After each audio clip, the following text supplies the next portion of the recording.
வீட்டில் பணம் தங்கவில்லை, அடிக்கடி சண்டை, பொருட்கள் உடைவு, தூக்க பிரச்சனை. இவை எல்லாம் தரித்திரம் இருப்பதின் முக்கிய அறிகுறிகளா? இந்த வீட்டில் தரித்திரம் இருக்கிறதா என்பதைக் கண்டுபிடிக்க 5 முக்கிய சைகைகளை சொல்றேன். 1. பணம் வந்தாலும் தங்குவதில்லை. எங்கேனும் ஒரு செலவு, ஒரு பிரச்சனை. பணம் கையில் நிக்கவே நிக்காது. 2. வீட்டில் அடிக்கடி உடைவு.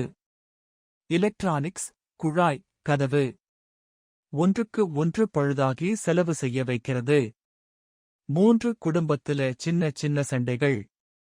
சின்ன விஷயத்துக்கும் பெரிய தகராறு, வீட்டின் சக்தி சரியில்லை என்பதற்கான அறிகுறி. 4. தூக்கமே சரியில்லை. கூடவே கனவுகள், பயம், ரெஸ்ட்லெஸ்னஸ். வீட்டில் நெகட்டிவ் ஃப்ளோ அதிகம். 5. தாவரங்கள் வளராமலே உலருவது. குடியை மாற்றினாலும் எவ்வளவு கவனித்தாலும் செடிகள் பசுமையில்லாமல் போவது. நண்பர்களே, ஜெய் மகாலட்சுமி பெயரைச் சொல்லி வீடியோவை லைக் செய்யுங்கள். கீழே உள்ள கமெண்ட் பாக்ஸில் ஜெய் மகாலட்சுமி என்று டைப் செய்யுங்கள். மறக்காமல் தயவுசெய்து சப்ஸ்கிரைப் செய்யுங்கள். உங்கள் ஆதரவுதான் எங்களுக்கு பெரிய பலம்.